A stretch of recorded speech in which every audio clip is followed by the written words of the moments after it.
Estados Unidos es un país en el que es muy difícil que una persona de un origen muy humilde pueda llegar a algún tipo de poder político. Me gustaría enseñarles estos dos videos y que reflexionáramos un poco sobre qué significa tener este tipo de figuras como los rostros representativos de los poderes hegemónicos que dominan el mundo, ¿no? Primero aquí tenemos a Biden reflexionando sobre la cantidad de muertos durante la pandemia del COVID, nada más que usa un número un poco raro, fíjense esto.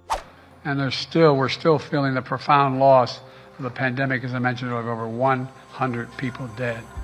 Dice Biden que sigue sufriendo el dolor profundo de las más de 100 personas que perdieron la vida después de COVID. Que digo, al mismo tiempo no está equivocado y está profundamente equivocado. Es lo más raro de esto, ¿no? Porque no está equivocado porque sí fueron más de 100 personas. Pero el problema es que fueron muchísimas más que 100 personas. Sabes, ¿no? que Biden ha tenido en muchos discursos un comportamiento muy errático, saludando a gente que no existe, perdido en el escenario, tropezándose con cables invisibles, mencionando cosas que no tienen nada que ver a nivel histórico, hablando de la muerte de un hijo suyo que murió de una manera en que no tenía nada que ver, por no hablar de su asqueroso comportamiento con los niños cada vez que los tiene cerca. Horrible. Es una persona, pero es una persona que representa un poco esa gerontocracia que domina Estados Unidos, y lo comentábamos antes de la transmisión, que no hay un relevo generacional importante en el poder en Estados Unidos, pero no lo hay. Bueno, ahí está Alexandra Ocasio-Cortez, que es joven y tal. Yo creo que no es una cuestión generacional, yo creo que es una cuestión de clase. Sí, completamente de acuerdo. McConnell y Biden y Ocasio-Cortez representan a esa gran burguesía, a esa oligarquía financiera que domina Estados Unidos desde hace un tiempo. En Estados Unidos es un país en el que es muy difícil que una persona de un origen muy humilde, de clase trabajadora o incluso subproletaria, pueda llegar a algún tipo de poder político. Hay gente que dice que no, que en Estados Unidos hay mucha democracia porque tú puedes hacer una enmienda a la Constitución y llegar a tener muchas firmas y tal. Bueno, todo eso está muy bien, pero es muy difícil que una persona pobre o un grupo de gente pobre se pueda pagar una gran campaña electoral que les permita convertirse en un lobby.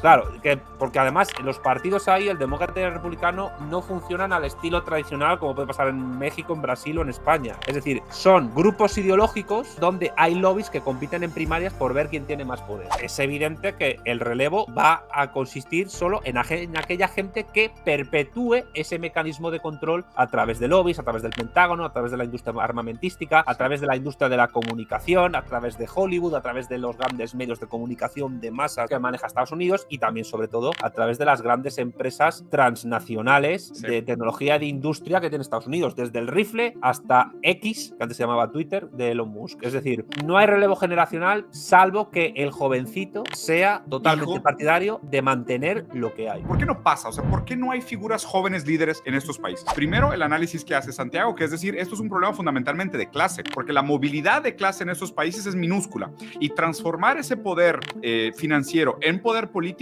es todavía más difícil en un sentido transgeneracional. Entonces, lo que sucede es que como el capital tiende a acumularse cada vez más en menos manos, y este poder de capital se transforma en poder político a través de la manipulación del lobby, de los medios, de las intenciones de las industrias, pues también es común que la gente más vieja tenga más dinero y más poder. Por lo mismo, usan la democracia republicana americana y estos alternancia de dos colores para prácticamente los mismos intereses, con matices. ¿Para qué? Para perpetuar las condiciones que perpetúan el poder como está. Por eso es prácticamente imposible pensar en figuras jóvenes, ¿no? Es raro que digamos de que, oye, las siguientes elecciones vamos a tener a Biden otra vez, Trump, ahora el nuevo es Cornel West, que también es un abuelo, y tal vez DeSantis, ¿no? Pero pues como dices, primero tienen que superar las primarias de los partidos, pero la probabilidad mayor es que vamos a tener otra vez Biden contra Trump. Y luego está Robert Kennedy Jr. por ahí, pero no creo que no tiene ninguna posibilidad de ganar. De todas maneras, yo creo que una persona menor de 50 años rara vez puede ser un buen administrador de un estado tan complejo como Estados Unidos. Puede ser muy joven, o sea, puede ser joven como Bukele o como Boric, y bueno, Boric está teniendo unas salidas de pata muy curiosas a nivel diplomático, de discursos, etcétera. Yo creo que hay que tener una cierta experiencia vital para poder ser jefe de estado